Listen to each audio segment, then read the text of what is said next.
One single salty tear is all they'll ever suck out of this crybaby.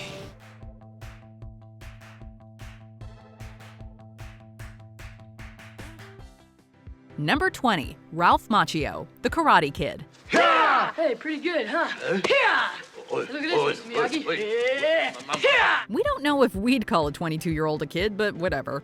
The Karate Kid is one of the most famous movies from the 80s, and it stars Ralph Macchio as the Karate Kid himself, Daniel LaRusso. Wax on, wax off. It's established in the film that Daniel is 17 years old. Filming of the movie commenced on Halloween 1983 and wrapped the following December. Macchio was born on November 4th, 1961, meaning he turned 22 just after filming began. That's only a 5-year difference, but when it means the difference between high school graduation and college graduation, it's quite a bit. Number 19, Johnny Depp, Crybaby. Hi, kids. Remember, always look both ways before crossing. Mother! Johnny Depp was playing teenagers back in 1984 when he starred in A Nightmare on Elm Street. 6 years later, he was still playing teens. 1990 saw the release of the cult classic John Waters film Crybaby, which sees Depp playing the teenage rebel leader of a local greaser gang. Crybaby wants some hooch. I don't drink and drive. Crybaby premiered in Baltimore in March 1990 before receiving a wide release the following month. Depp was born in June of 1963, meaning he was just 2 months shy of his 27th birthday when the movie released wide. Playing a teenager in your early 20s is one thing, but Depp was closer to 30 than 20. One single salty tear is all they'll ever suck out of this crybaby. Number 18, Jennifer Grey, Dirty Dancing. Nobody puts baby in a corner. Jennifer Grey enjoyed a stellar 1-2 punch in the mid-80s, with Ferris Bueller's Day Off in 1986 and Dirty Dancing in 1987. The latter was particularly successful, grossing about 3 times as much as Ferris Bueller. The movie was filmed in both Virginia and North Carolina throughout the fall of 1986. Jennifer Grey was born on March 26, 1960, making her 26 years old throughout filming.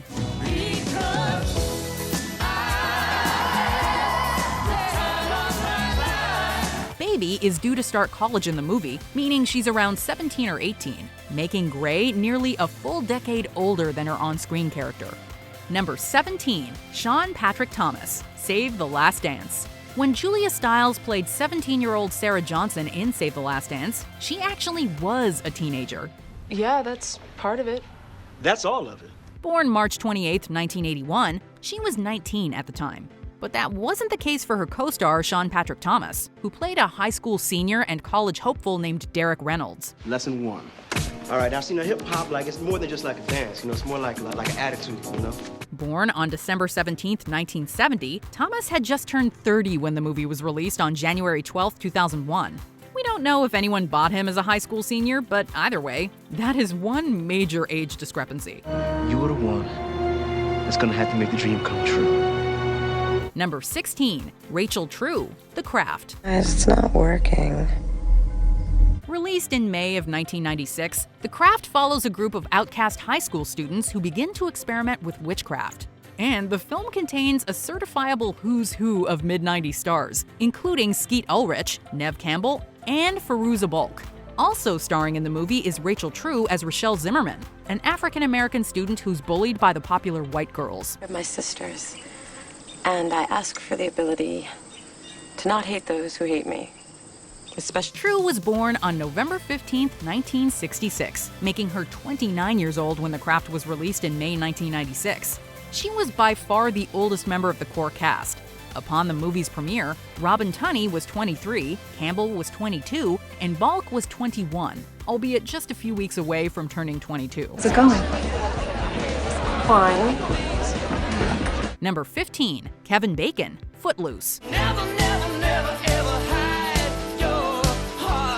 Along with Dirty Dancing, Footloose was the big dancing movie craze of the 1980s. It stars Kevin Bacon as a hip teenager named Ren McCormick. Ren is from Chicago, and when he moves to the rural town of Beaumont with his mother, he attempts to overrule the local minister's ban on both dancing and rock music. So you really can't dance here, man? I can't believe that. It's true.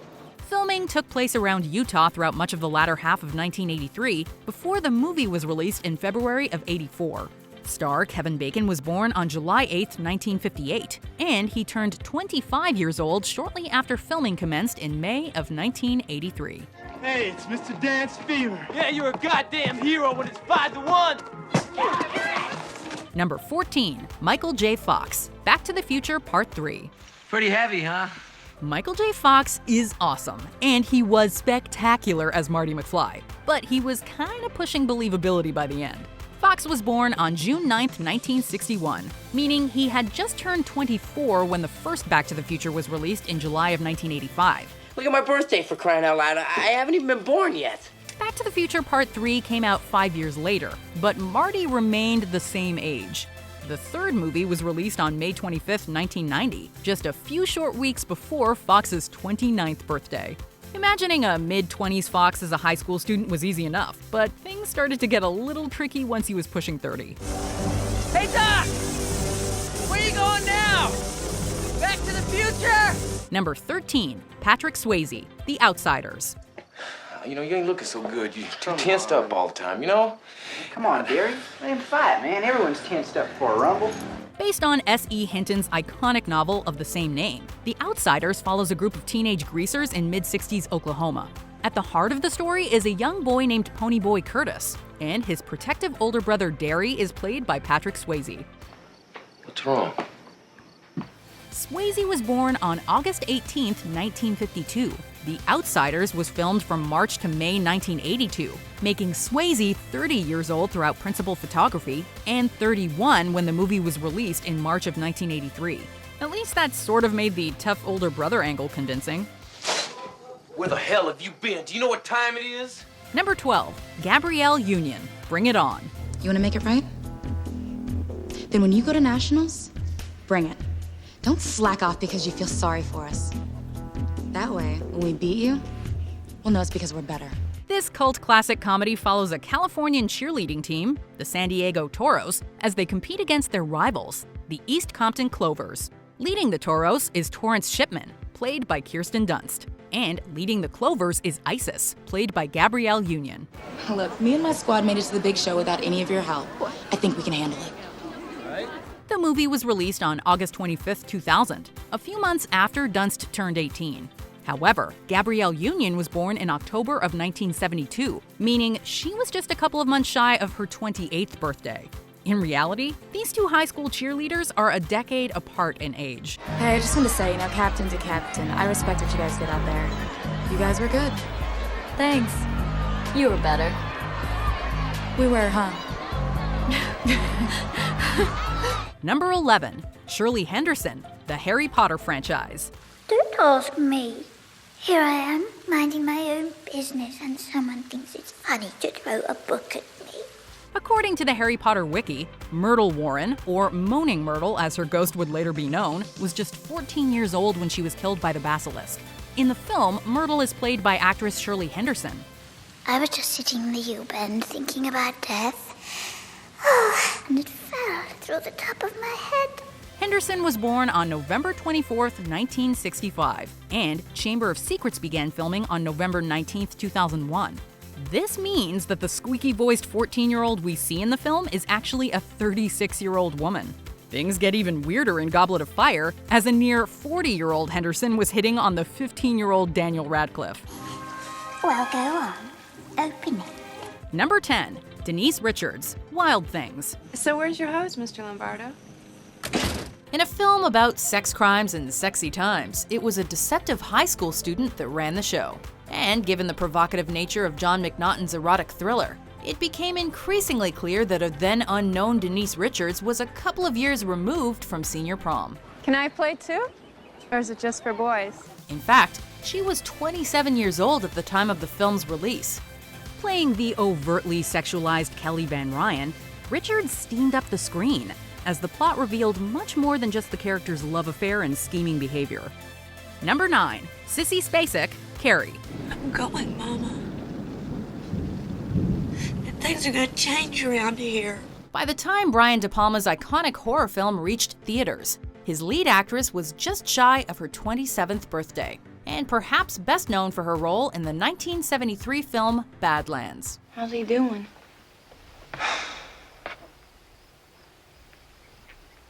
I got him in the stomach. Is he upset? But after Sissy Spacek's frightening turn as the social outcast Carrie White, well, nobody could forget her blood-curdling screams, or even perhaps more so, her blood-drenched body.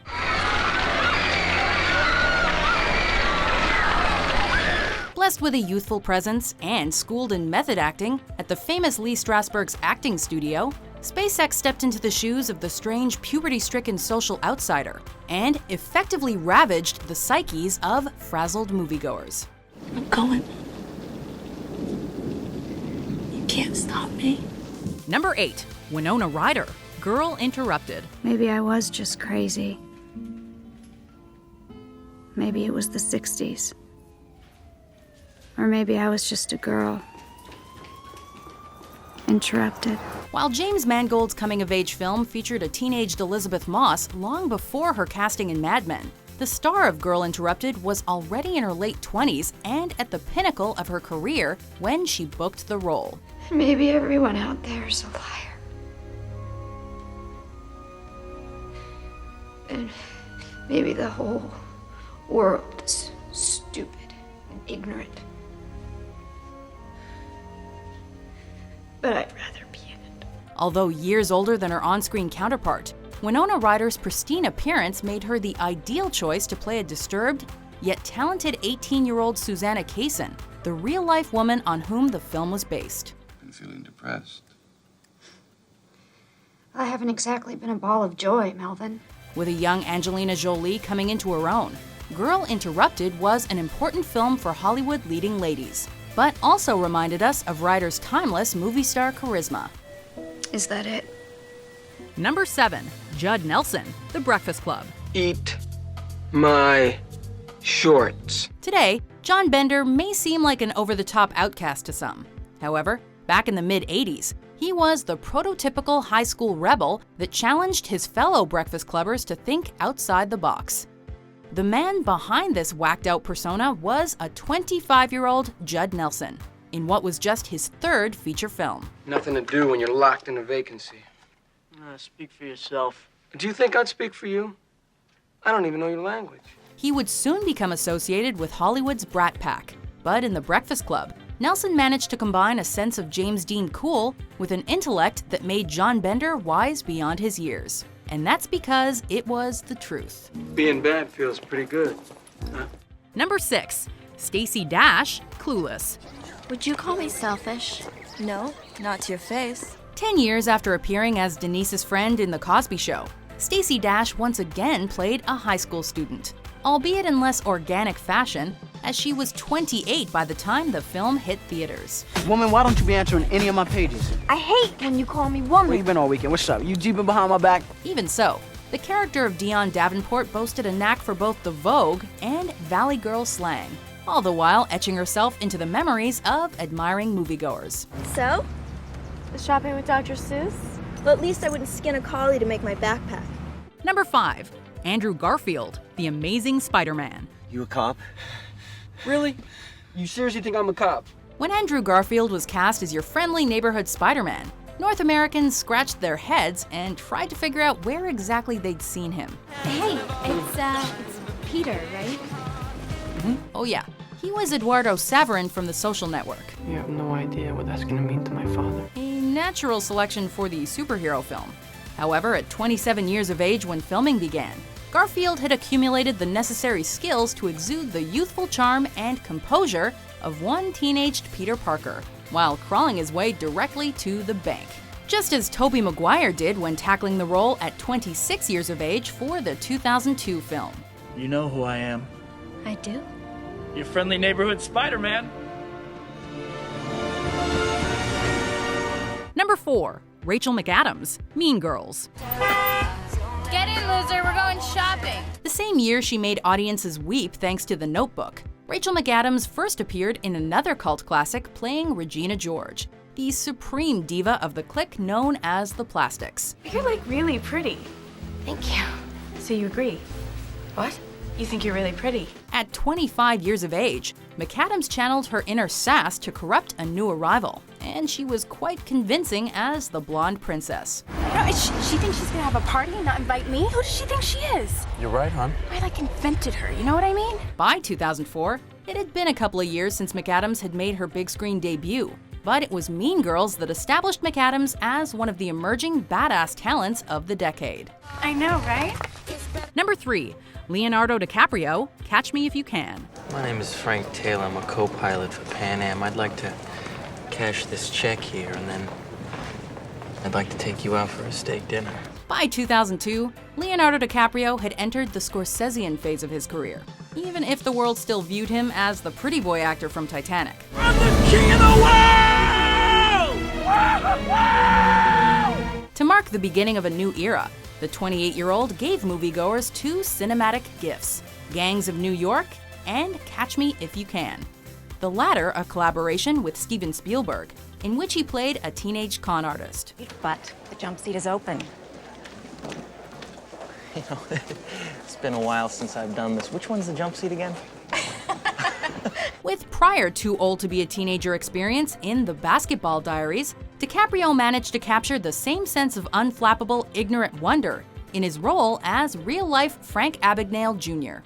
Merry Christmas! Number 2, Alan Ruck, Ferris Bueller's Day Off. What'd I do? Matthew Broderick functioned as the obvious driving force behind Ferris Bueller's Day Off, but it was his depressive best friend that offered a healthy amount of comic relief. If you're not over here in 15 minutes, you can find a new best friend. You've been saying that since the 5th grade. About to turn 30 years old at the time of the film's premiere, Alan Ruck sported a clean-cut look and donned a Detroit Red Wings jersey to capture the essence of Cameron Fry, who was a kid dominated by fear and unaware of his true independence. Look, don't ask me to participate in your stupid crap if you don't like the way I do it. Life moves pretty fast in Hollywood, and despite this only being his 3rd feature, Ruck stood his ground alongside a truly iconic performance. Ferris Bueller, you're my hero. Number 1, Stockard Channing and the whole cast, Grease. That's ancient history. Well, history sometimes repeats itself. No one in this film is exactly the picture of youth, but some cast members are a bit more suspect than others as high school students. When production began on Grease in 1977, John Travolta was on the younger side at 23 years old, while Olivia Newton-John was 28. The T-Birds' ages ranged from Kelly Ward, who was 20, to 31-year-old Michael Tucci. Aren't you supposed to be in homeroom right now? I was just going for a walk. Jan actress Jamie Donnelly, who was in her early 30s during shooting, had to dye her hair to hide the grays. Looking pretty good this year, huh, Riz? But fellow Pink Lady Stockard Channing was the eldest at age 33. That's the one I was telling you about. Regardless of age, Stockard Channing really used her maturity to her advantage to portray a multifaceted character. There are worse things I could do than go with a boy or two.